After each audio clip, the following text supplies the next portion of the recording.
Iyalah. Yang di atas pasti dikasih hak untuk mendampingi. Ada syarat-syaratnya seseorang bisa mendampingi dalam perkara ini adalah seorang advokat.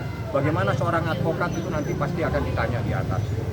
Mau 10, mau 20, pasti hanya satu maksimal 2 yang boleh mendampingi. Yang lainnya silakan duduk-duduk di pelataran situ, di jalan. Boleh, nggak ada masalah. Kalau perlu ditambah lagi, nggak ada masalah. Ini luar biasa. Jadi dia punya peran yang sangat penting dalam proses ini. Saya buka saja, perannya sangat penting. Pada saat situasi di mana saya akan mengambil sikap, semuanya saya serahkan dia dan Edwin. Dia yang berkomunikasi langsung dengan Laura.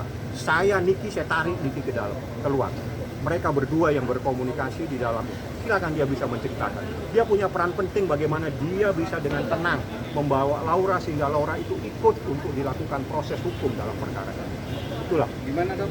Aku sendiri ketika waktu kita menolong Laura dari apartemennya untuk kita bawa, itu kan masih dalam keadaan histeris. Mungkin kita cukup tahu juga, mungkin dalam keadaan shock juga, maka Laura dalam keadaan seperti itu. Tapi kalian setelah di tengah perjalanan dengan kami, saya dan Bang Edwin sudah ngomong dari hati ke hati, sudah sangat tenang sekali sehingga dia dapat melakukan visum yang pertama pada saat itu. Itu juga maka dari itu kami dengan Bang Fahmi, dengan Bang Edwin juga gitu, bagaimana ini Laura menjadi lebih tenang karena dia pikirkan pada saat itu dari pihaknya kami akan melakukan ABCD. Itulah saatnya kami untuk menjelaskan ke Laura kalau di sini kami ingin menolong dia seperti itu. Tapi setelah dibawa ke rumah aman itu udah sempat bicara lagi sama Laura atau gimana? Untuk saya belum kayak gitu, tapi sudah dengan Bang Edwin semua itu.